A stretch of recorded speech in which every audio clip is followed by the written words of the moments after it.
Hello everyone and welcome to Book Solid. We're your hosts. I'm Soraya. And I'm India. And today we're discussing One of Us is Lying by Karen M. McManus. We have officially dropped our Discord. It'll be in our show notes down below. Be sure to check that out. It will be replacing our Facebook group. This is just going to be a way for us to connect with you, deep dive into some of these books and discussions, so definitely be sure to check that out. Spoiler alert. Hey guys, just as a heads up, we will be revealing spoilers in this episode. If you haven't yet read the book or seen the show or film, this is a courteous reminder to proceed with caution.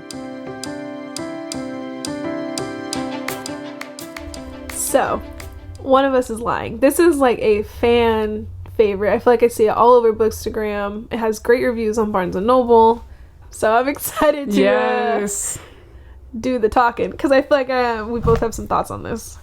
Yeah, people have been raving about it. I felt like I've known this book for a while now just because of the cover alone. Like, I see it everywhere, bookstores, Bookstagram.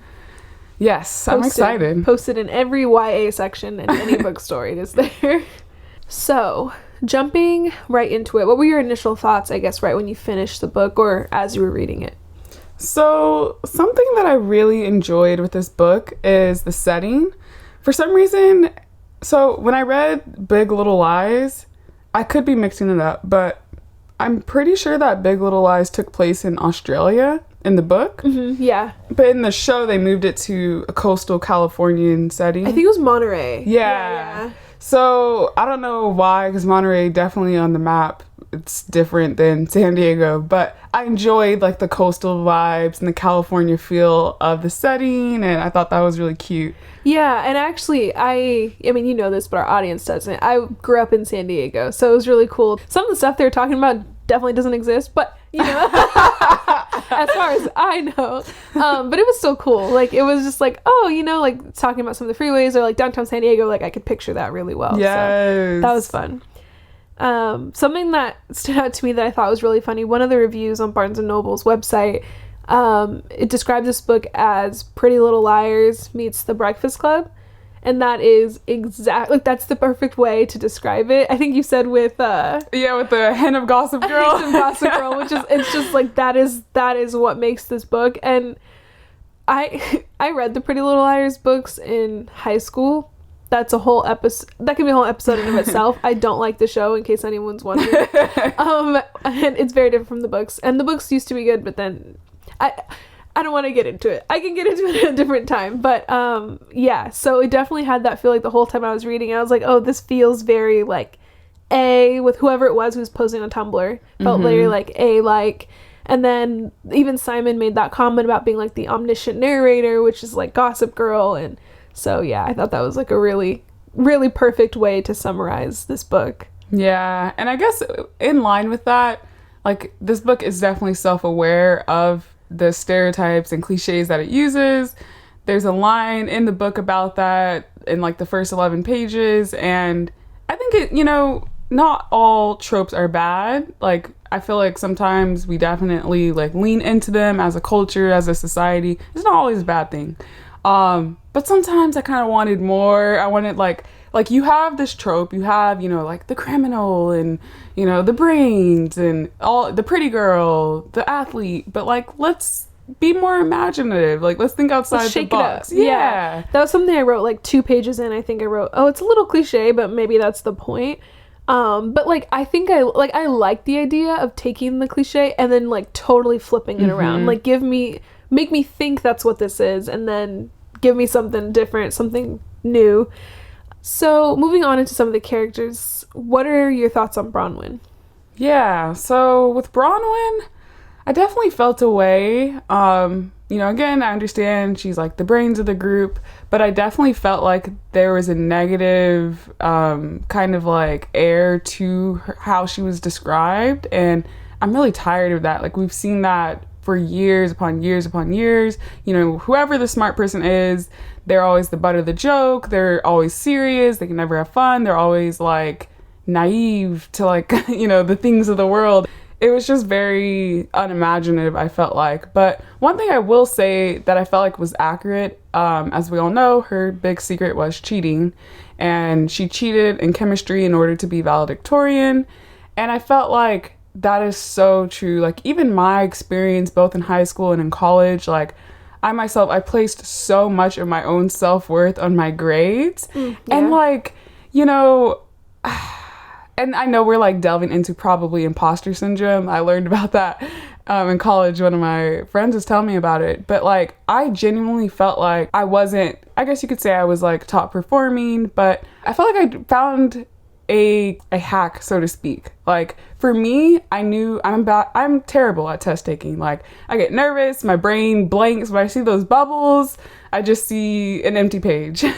So I know that's my thing, but I knew that, okay, so if my test average is just average, mediocre, I need to be top performing in homework, I can do that. I will make sure I have no missing assignments. I'll make sure if there's an extra credit opportunity, I'm doing all of them and I'm turning those in on time. And so, just simple equation, if my test average is average, but then my homework is, above average, then that's going to be a decent grade.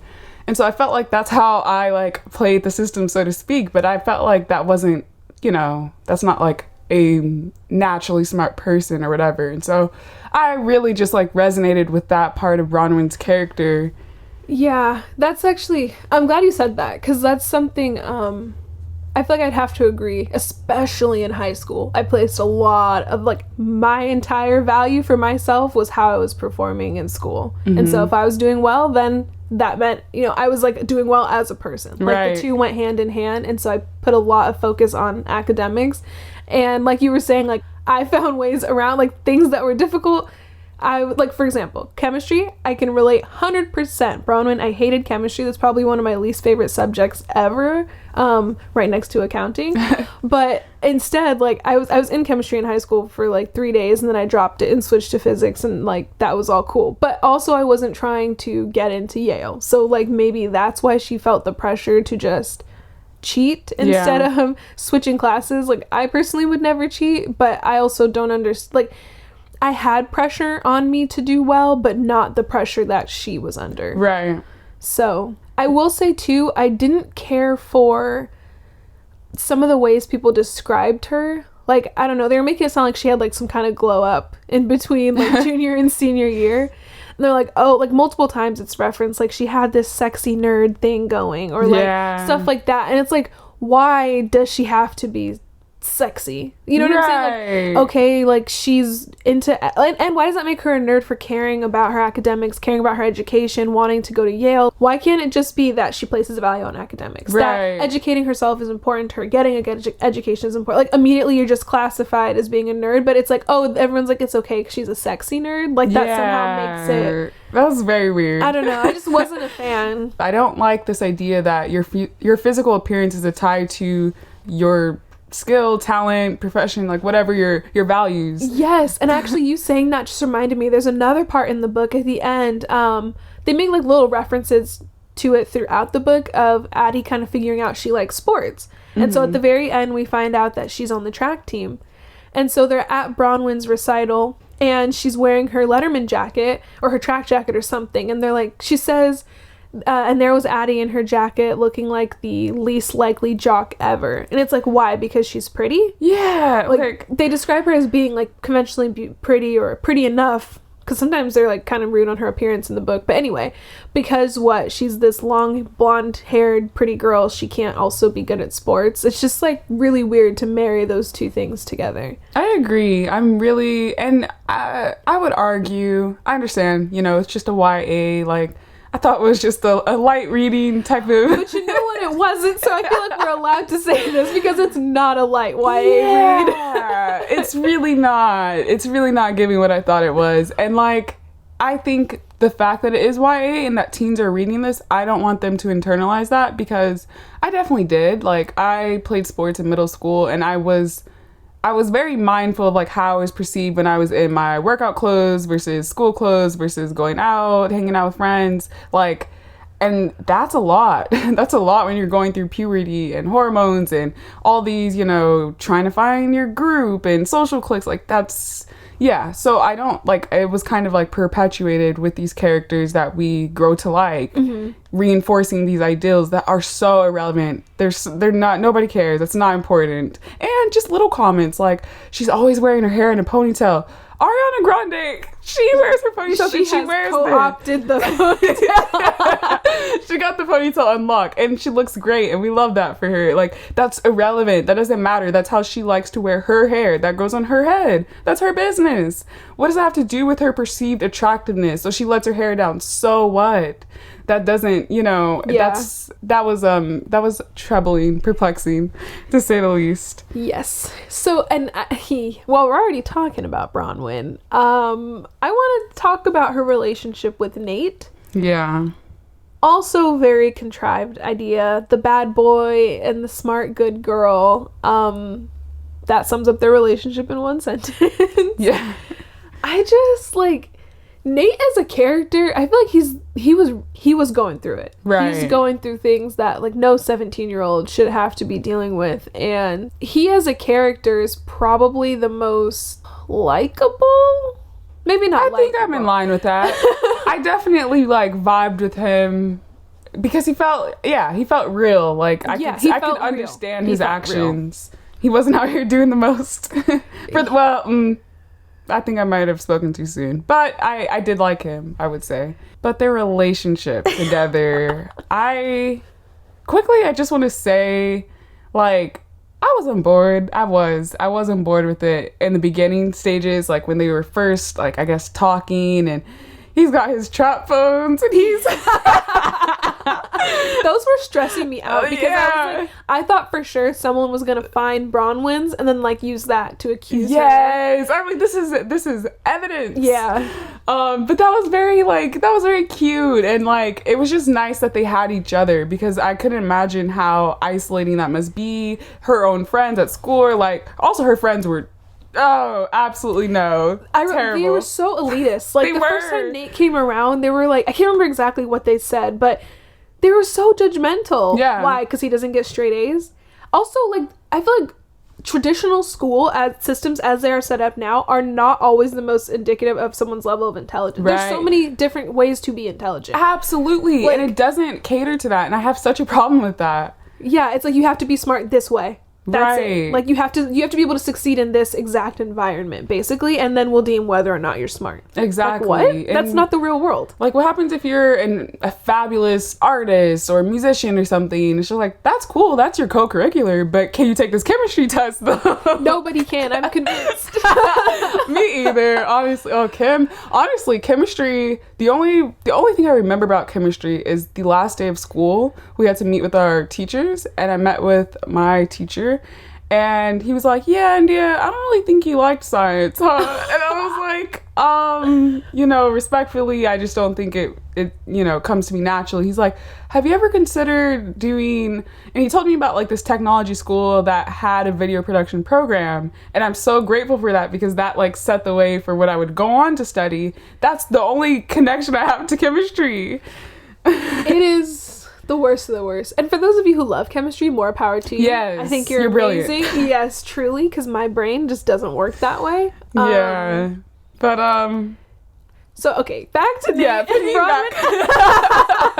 Went off on a tangent there, but their friends, they were really irritating me. And also there was this instance of slut-shaming with Nate because he is described as being somewhat promiscuous.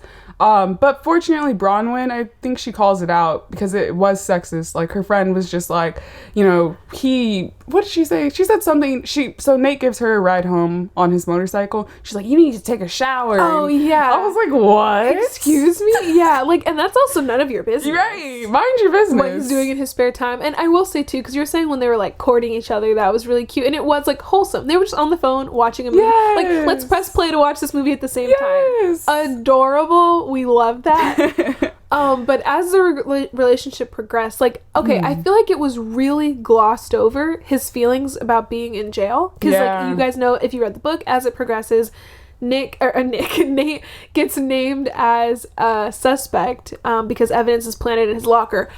Real quick. That made me so mad. The police in this book are some of the most incompetent people. tell me why he would be dumb enough to not only commit this crime, but then leave the evidence in his locker at school for 2 months. Because they didn't find it until 2 months later. Who would do that? Like, noodles for brains. And they had already checked his locker right after it happened, so he took it home and brought it back. Anyway, but when Nate got out of prison, or jail, or the juvenile detention center he was at, he kind of like blew off Bronwyn. It was basically like, I know I'm no good for her, in his head. It's just a matter of time until I hurt her, so I may as well just hurt her now. And he just like brushed her off, and they didn't speak for months. But like, they kept saying how he was affected by being in jail, but didn't show us. Right. Like, I would have much rather have had just like inner dialogue from him going on and saying like what that experience was like and how it affected him so much. I feel like we got like 2 pages about it, and that was it. And to that point, really quickly, I just want to say I'm so glad you brought that up, because I forgot about that whole stint. But it was implied heavily that this was deeply affecting him. And I feel like that would have been a great time to tackle the prison industrial complex, specifically how it disproportionately affects, in Nate's case, you know, we know he's dealing with poverty. His parents, they both have substance abuse issues. Like, he's dealing with a lot. And historically, like, there's statistics on this, you know, students in that position are more likely to end up in prisons because they're not being looked out for, essentially, in their youth. Like, this is a thing, and that would have been a great opportunity to tackle that, because we know it's affecting how he sees himself, how he sees his life. Like, there's a line in there, I can't remember, but he was basically like, I can't see my future, kind of thing. I don't care about the case. I don't care about what happens. Like, that's harrowing. I think maybe that's what made Nate the most like interesting character, because of like you said, he's going through something that the other 3 simply just can't understand. And I kind of wish that Bronwyn's family would have had more empathy, I guess, for him. Like, it's, you know, stated multiple times how well off Bronwyn's family is, and so obviously, like, when they find out about her and Nate, they disapprove. But I think with the wealth and resources they have, when Nate was accused and taken to jail, I would have liked to have seen them step up and like help him. Help him get representation. The only reason he got a decent lawyer was because Bronwyn was fighting for him. But I feel like it would have been really big of them to use their resources to help him. If they saw how important he was to their daughter, they can logically deduce that he probably wasn't the murderer, because like I said, no one would take evidence out and then bring it back to the scene of the crime and keep it there for months. Leave it in their unlocked house. Like, I just feel like seeing them like help someone who obviously needs help, like I don't know, I just would have liked to see that dynamic, putting their own personal like biases aside to do what was right. I agree. But I will say one thing with Nate that was upsetting. So after the like initial courting phase, there was like sprinkles of impending toxicity throughout the chapters, because like he would say things like, you know, kind of woe is me. And again, I get it. You know, he's going through arguably more definitely in the home life than a lot of the other characters. But I'm like, it's not up to you to decide what Bronwyn can and can't handle. You're making these decisions for her. She doesn't even know the full extent. She's finding out, and she's like, you're my man though, like, I got you, I love you. And you're saying, no, I'm deciding for you that you can't handle. Like, what? Yeah, you don't get to tell someone whether or not they can be there for you, or whether or not they can handle what you're going, like exactly what you're saying. Give her that choice. He should have come clean about his mom. He should have been open about everything he was dealing with. And it's not for lack of, like, I get it, you want to keep some things close to your chest, especially things that are the source of a lot of pain. You know, we don't want to voluntarily give out all our information, but they were really close at that point.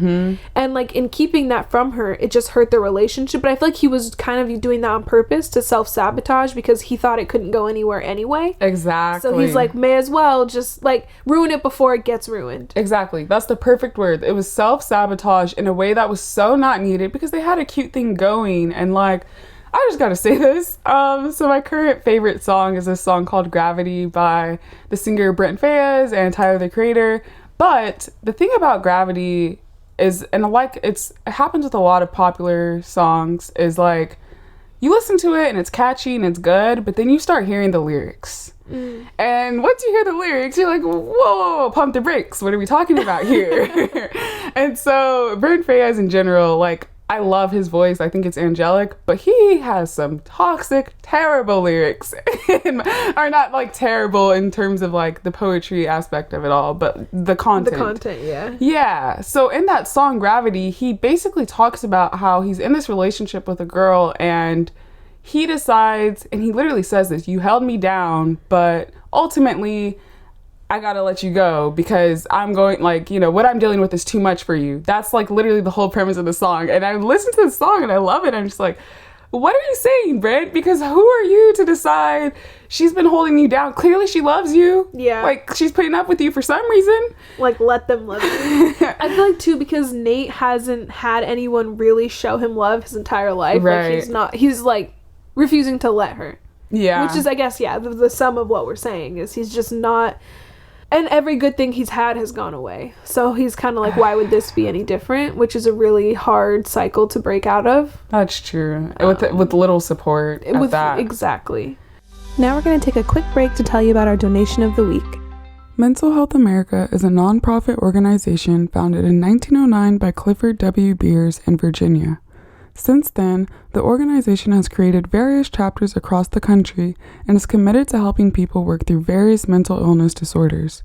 They provide numerous free and easy access tools, including informational articles, worksheets, journaling guides, infographics, questionnaires, self-screening assessments, and assistance in finding a mental health care provider. According to the Census Bureau, more than 1/3 of Americans have displayed clinical signs of anxiety, depression, or both since the coronavirus pandemic began. Organizations like Mental Health America are committed to assisting a wide range of people from varying social, racial, gender, and economic backgrounds. If you're interested in utilizing their resources or donating, be sure to check the description in our show notes. It's tough. Like, I definitely empathize with him, but it was just... I started to feel, especially towards the end of the book, the ending, not like it kind of, actually no, the first ending and then the second ending with the flash forward kind of undid a lot of the character development that took place through the entire book. Well, at least for Nate and Bronwyn. Mm-hmm. Like, they go through this whole thing, they get close. He's accused and sent to jail. He gets out, leaves her high and dry. Like, that scene where he like broke up with her but not really broke up with her was terrible. I felt really bad for her. And then the book ends with them getting back together. And then you have this epilogue that goes 4 months. No.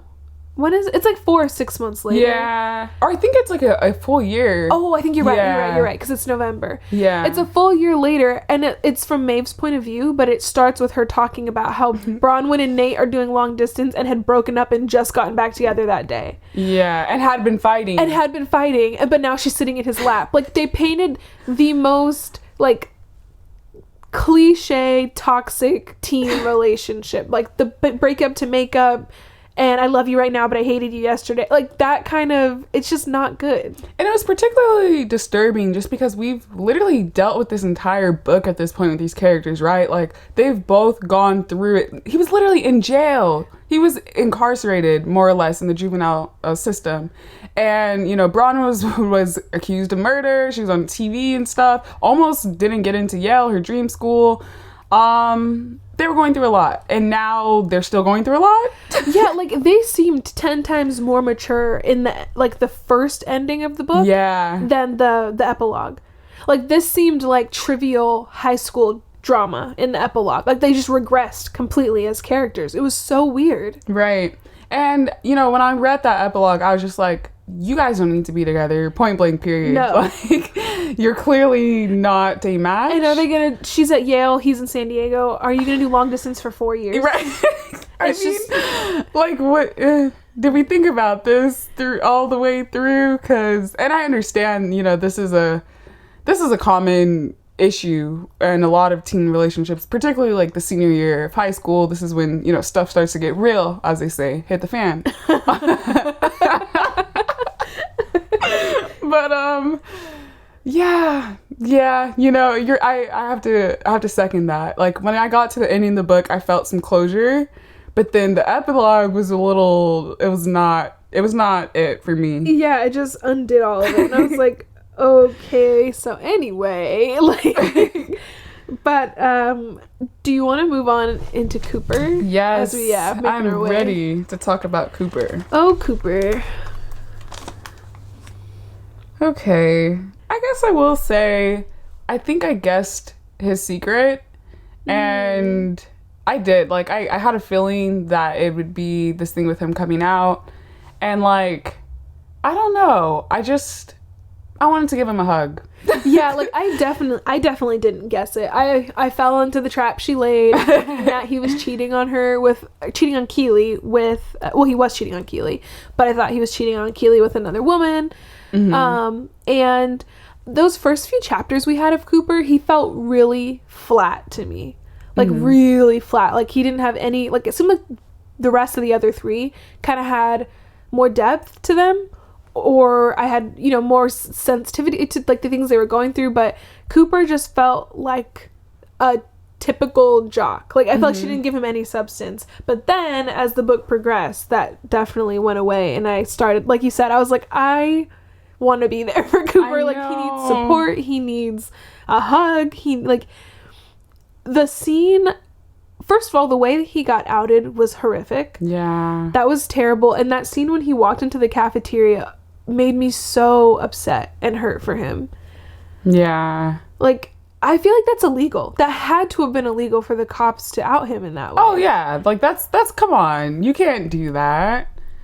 And like also his relationship with his dad it was honestly, it was hard to read. And I will say that is like I guess a testament to how well Karen McManus wrote it, because it felt so real, but it was just, there was a lot of elements at play. Like a lot of my family's originally from the South, and so that was a whole thing with Cooper's Southern drawl. But with the South comes like these Southern ideals, and often interlaced with religion, and often very homophobic ideologies. And so we definitely get that with Cooper's father. And just the fact, like, he couldn't look his son in the eye that you know, love so much and have raised since day one and have been with him on this baseball journey to, you know, trying to make it to the leagues. And now this one thing, you know, suddenly you can't look your son into the eye. Yeah, it proves to me like he loved Cooper's baseball talent. I don't think he knew anything about Cooper outside of him being good at baseball. And it was, oh my gosh, that scene. So it was like right after his dad found out, and there's reporters swarming outside of their house, and he was like, I hope your choice, speaking about his relationship with Chris and like him being gay, he's like, I hope your choice was worth it. His choice? Like what? And I'm glad that at least his grandma and his mom and brother seemed to be like supportive and understanding, because that scene where he was going to tell all of them, my stomach dropped. Same. I was so nervous for him. Oh, that scene was written so well. Like I just felt for him. And again, you know, we're in high school. High school is like just a petri dish of criticism and critique and judgment. And so, you know, the lowest self-esteem you will ever literally have. The pits of self-esteem. And he's already being scrutinized. He's now, you know, he was thrown into this possibly, is he juicing scandal with steroids. So he's already under a heavy public eye. He's already dealing with his dad. Like you said, his dad only really cares about his performance. And now he's coming to terms with his sexuality, and not on his time. Not on his time. You know? Exactly. Like, I'm dealing with a murder investigation at that. And so, yeah, I really I just wanted to give him a hug. And I will say two things that I thought about, like, during, like, moments from Cooper's point of view. One, I'm glad that Chris didn't leave him. Yeah. Because like Chris was understanding of the fact that he was going to come out in his own time. And I appreciate that he was supportive in like his journey and and I'm not saying Chris had to wait for him forever, you know, but like I'm just glad that they had that understanding in their relationship, and that when he was outed, that he was supportive and like didn't let Chris's father drive a wedge between them. I mean, that's Chris's father.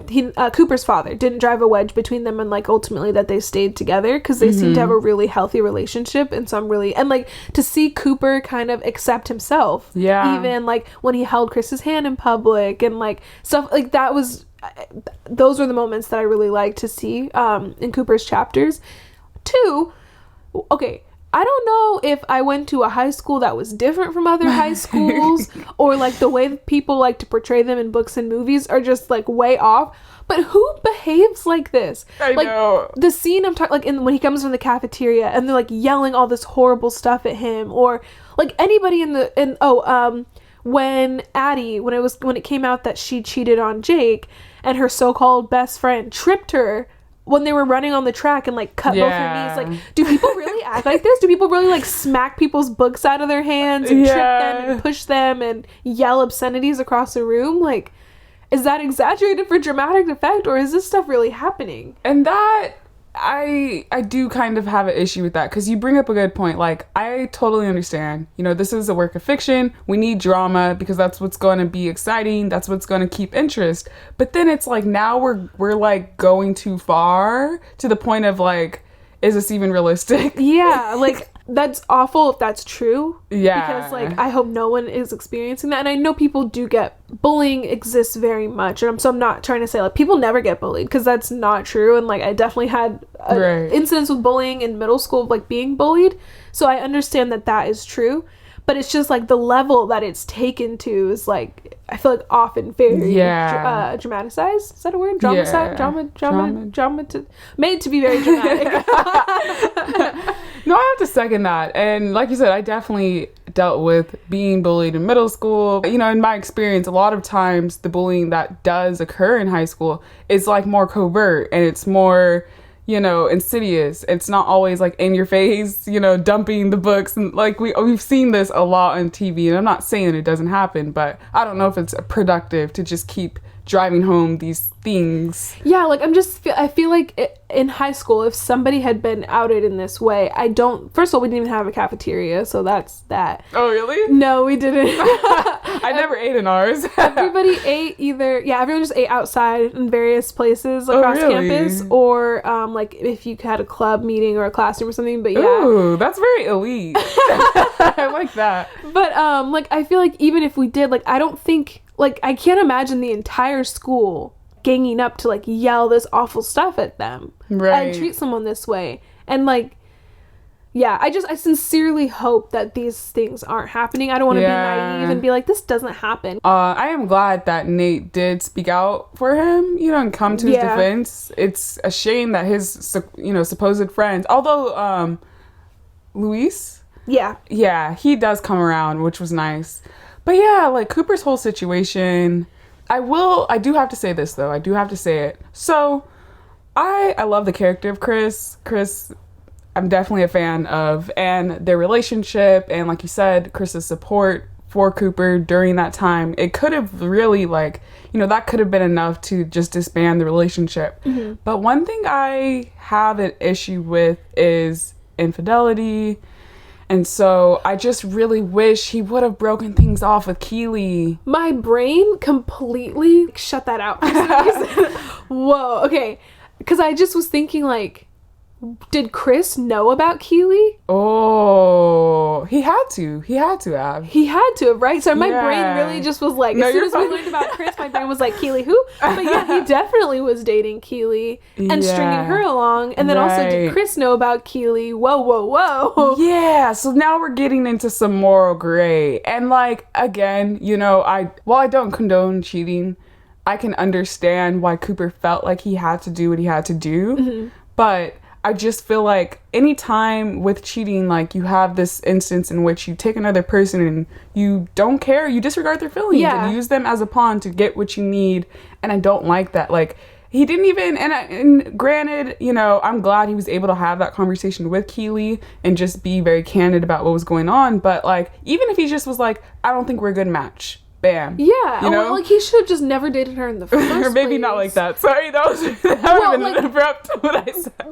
But nicer, you know. But but nicer. Yeah, but nicer. And he also didn't have to date anyone to prove anything. He could have just said like, "Oh, I'm not dating because I'm trying to focus on baseball. Like I'm not going to date until college or something. When after I get my scholarships." Like he didn't owe anybody an explanation, and yeah, I didn't think about, like, Keely was really into him. Yeah. And she was, thinking he was into her because he asked her out. And also, really quick side note on Keely, it's mentioned at the end of the book that she's with all of the characters, like, when they're at that dinner. Oh, wait, what? Yeah. She was there? When Ashton gets proposed to. Oh, and that's they're at wild. that restaurant. And I'm like, personally, if I was Addie, I would not have become friends with her again. Because Keely was a part of that group who turned their back on her and treated her terribly when they found out she cheated on Jake. Right. Absolutely. No, see, okay, here's the thing. Here's, again, this moral gray, because this happens a lot throughout the book with other characters. But, like, so you have someone who gets cheated on, but then the person who gets cheated on isn't really a great person. Because, like, at first I was like, okay, Keely, yeah, she's a pretty girl.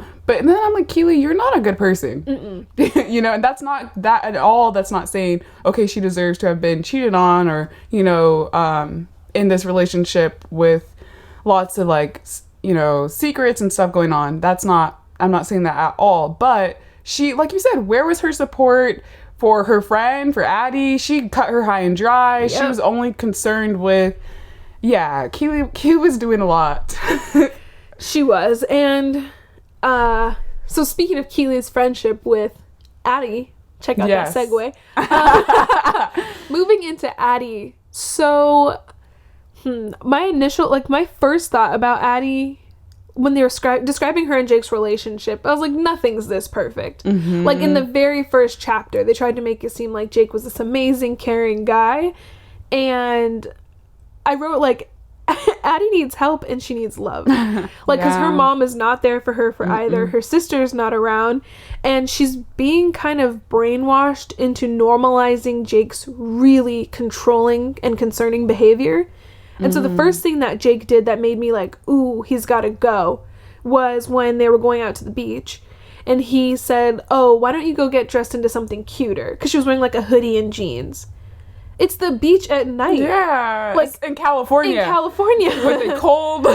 Our water's cold. I actually kind of thought, so I was like, okay, he's definitely emotionally abusive. She needs to get out now because I feel like he could very easily become physically abusive in his controlling nature. And something that Addie said that was really disturbing to me, it was before we knew about Jake's controlling issues, like when he said, actually, no, this was our very first taste of it. This was when Jake came over after Simon died in detention.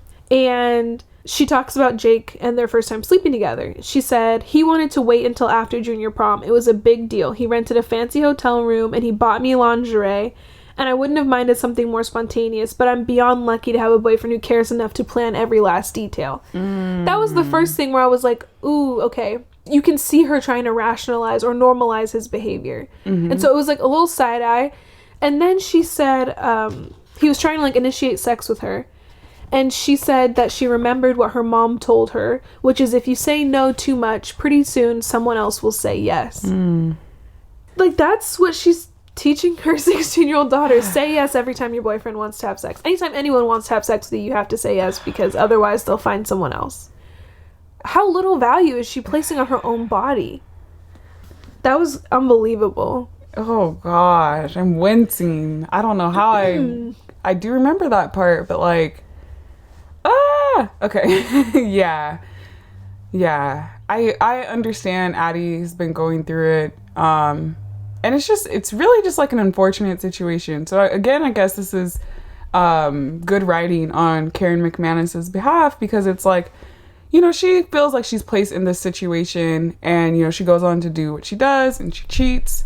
This is another instance in the story where we have, and we can get more into this in a minute, but like we have someone who gets cheated on, but the person who like Jake is I think he's irredeemable, actually. Yeah. He might just be the irredeemable trash. And later I want to get into how his character doesn't really make sense. Well, his character kind of flew off the handle.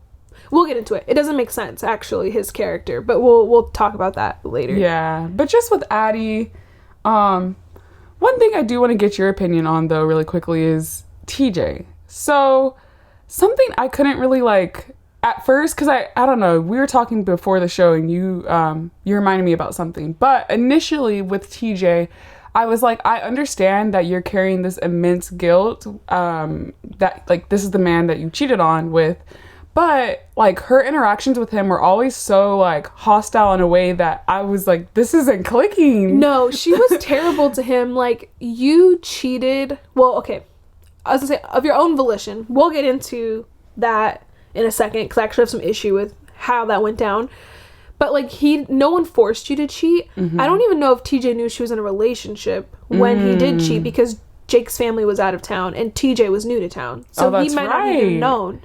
Yeah. And so, yeah, so she took all her anger and guilt out on him when he was nothing but nice to her. He told her up and down, like, he was sorry that it happened because he feels just as bad and that he doesn't want anyone to know.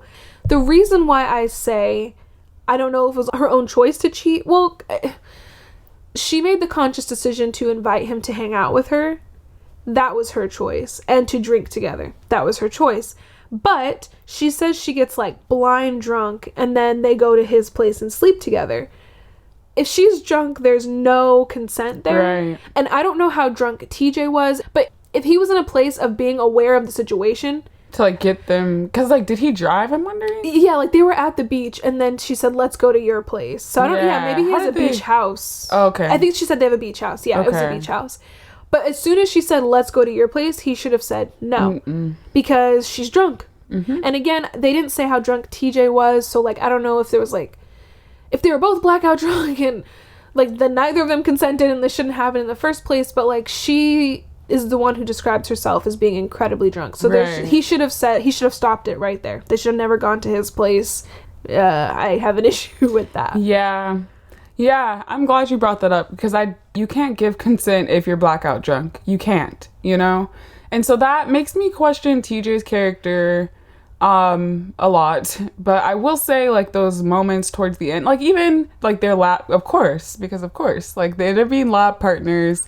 After everything happened, like, I didn't even feel like later he was definitely coming on to her, but he was just like, oh, I like your hair, you know, you look good, but then again, let me stop, because I know how I can be, but I just felt like she was, like, very hostile because she was being defensive, because she felt guilty, and I'm like, I don't know if that's right for you to project that guilt, because you guys were both wrong. Yeah. So it's like, you know. Yeah, she needs to deal with that internally. Yeah. And I will say, like, I wanted Addie to tell Jake so badly because I wanted him to leave her so she could not be with this toxic, terrible person. Also, he deserves to know, like, that she cheated on him. Yeah.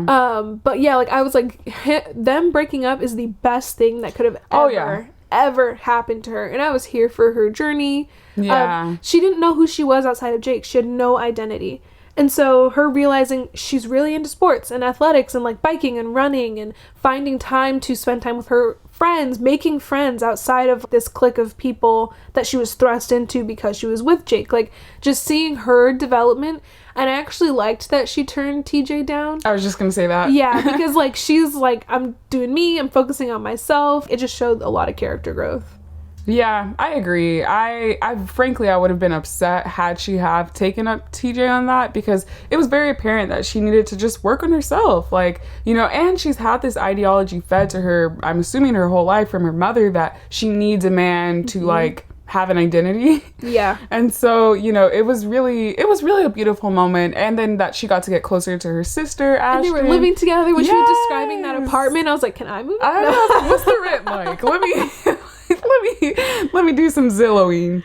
But no, yeah, it was a good moment. I was just glad she finally got some type of respite, because initially it wasn't it.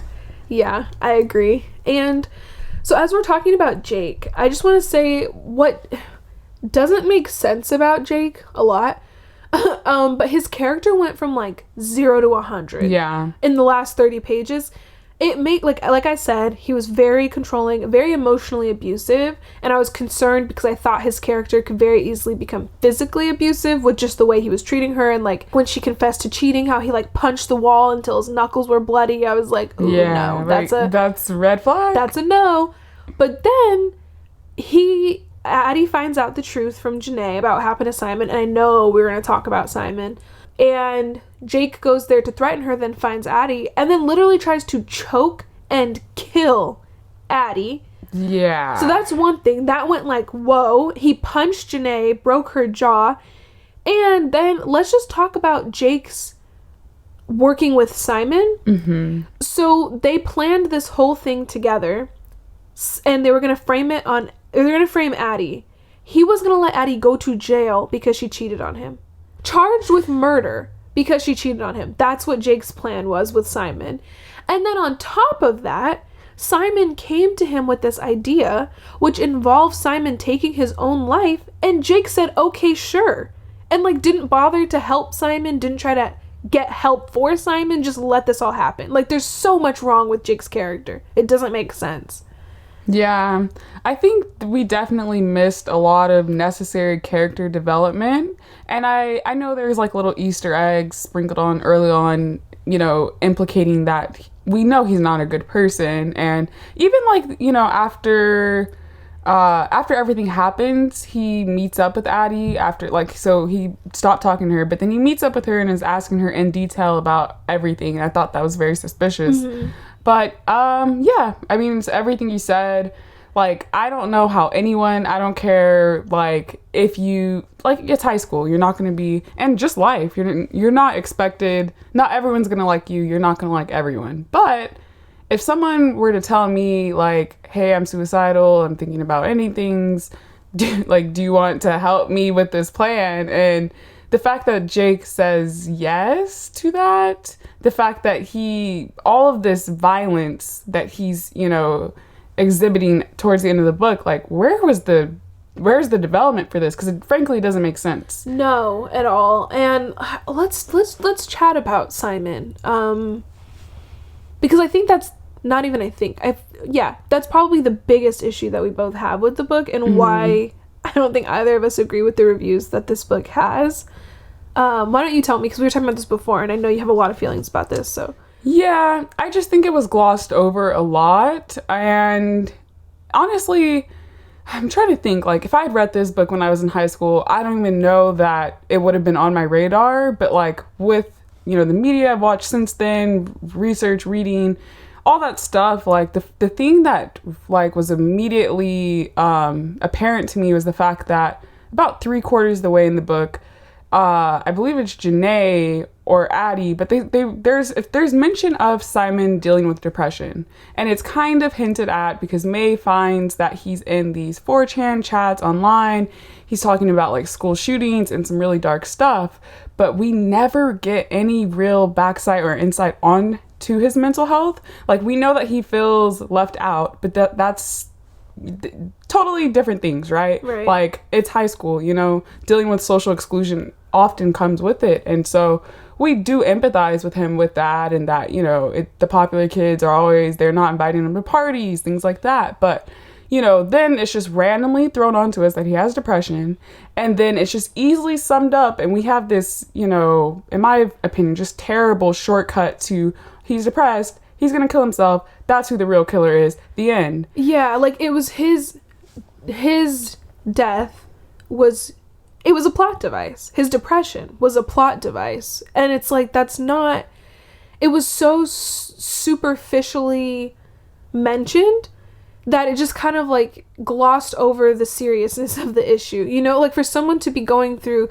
the depression that severe, that they are willing to kind of create this entire plan to take their life, it's really, like you said, glossed over.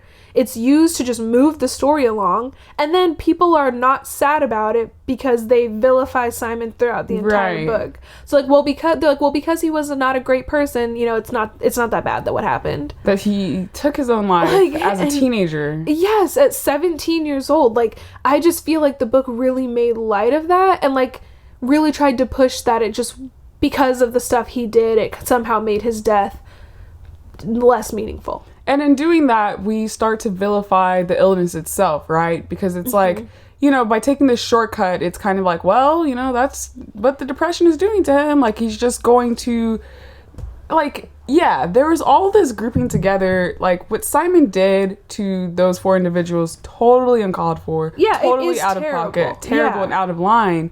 But, I feel like his mental health, that was something that should have been expounded upon.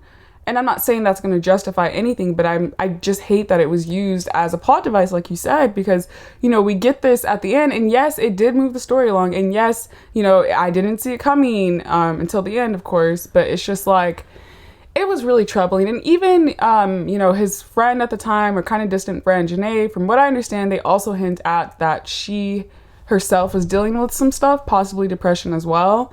And so from what I understand, that was made clear just because it's like, well, why didn't she do anything to help him? But kind of like we talked about in the Queen's Gambit episode with Beth and her mom's relationship, or even if you guys have seen the show Euphoria, without spoiling it, there's a dynamic like that where this idea of, you have 2 people who are both kind of going through some things, so they can't necessarily get each other out of what they're dealing with. And I understand that with him and Janae, but it's just like, you can't just throw in these very serious mental illnesses and mental health disorders with no like type of tenderness. It just came off as like a very callous thing to me. Yeah. And I wasn't here for it. Yeah, and had anybody tried to help him, this all could have been avoided. Like, when he went to Jake with this plan, the first thing that Jake should have done was involve an adult, his parents preferably, a school counselor, somebody who was in a position to help. But Jake didn't do that, of course, because apparently he has, some really deeper psychosis that we didn't know about. And so, of course, he couldn't do it. Yeah. Yeah, it's also, too, what bothers me is the reasons why Simon was going to take these 4 people down were very... the reasons that were given were very trivial. He wanted to get Cooper in trouble because Cooper was worried Simon had found out that he was gay and got him uninvited from a party because he thought like he was going to tell people. It was because Bronwyn cheated and because she accidentally told him the wrong day for a model UN meeting. Addie was on there, I think, because of Jake. Because she cheated on Jake? Is that why? I'm blanking on it. But then it's like, well, but what does that have to... I think that was like how he got Jake to be a part of it, like because he was like, oh, well, he can get revenge on her. And then Nate, it was because he kissed a girl that Simon was interested in. So like it was also just like these very like, I don't know, I just feel like this was not handled very well at all, and I really don't think that should have been the ending. And I simply don't think that, because the whole point of the book is who killed Simon, right? And then we find out at the end that it was Simon, and I just think that never should have. You can't have it both ways, meaning you can't casually throw that in and say that's it, that's the end. It's either you're going to go that route and you're really going to go in depth about his mental health and the things he was struggling with. You're not going to just gloss over it and say he was depressed, or you're going to pick a different ending, right? Like, this in between was very, like you said, callous. It was not handled well at all. Yeah, and like, that's not to say that we can't address these issues in the YA world or teen world, because they're definitely important. We have to talk about it, like... And I've read books that have handled them very well. And I was just gonna say, like, in high school, I watched the movie The Virgin Suicides by Sofia Coppola. And, like, I know that movie, there's a lot of criticism and stuff, but I just remember when I watched it, I felt like it wasn't glamorizing it in the way that this kind of is. In other words, like, I felt for the characters. I wish that they had got help before things got to where they got to. And so, like, when I think about this book, like, using it as a plot device, I also just feel like this message that, if you have depression, like, suicide is immediately, like, the connection that, they're making with Simon. Like, I just felt like if that is the case, like you said, like, where was the we needed chapters, frankly, several chapters, really get into depth about this. Maybe some kind of like flashback chapters where where it's from Simon's perspective, so we can kind of understand what he's going through, like something. Yeah.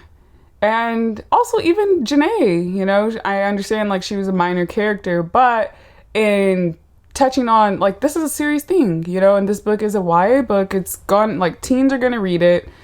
And I just wish it was handled better. I agree. And yeah, just also like we said, that idea that, oh, and it's not that sad because he wasn't a good person. Right. That's what the book was trying to tell us. Like, the book was written to make the reader think that, and then the characters even start saying it. Or like perpetuating it. Yeah, and like that's such a simplistic, a simplistic take on good and bad, because it's just like that happens again and again. Like, you know, we were talking about earlier with Jake, like he was a terrible person. So, okay, yeah, you could cheat on him, you know? Yeah. Like, oh, you're a terrible person and you're trying to leave a legacy of people ruining their lives, putting people in the prison industrial complex. Oh, but you know, you took out your own life, so that's justified. Like, we have our good and our bad, and life is not that simple. And frankly, I do think it's a little irresponsible. But yeah, you know, that's just, again, had I have read this book years ago, I don't even think that I would have, or I don't think I would come to that same agreement. But just like with what I know now.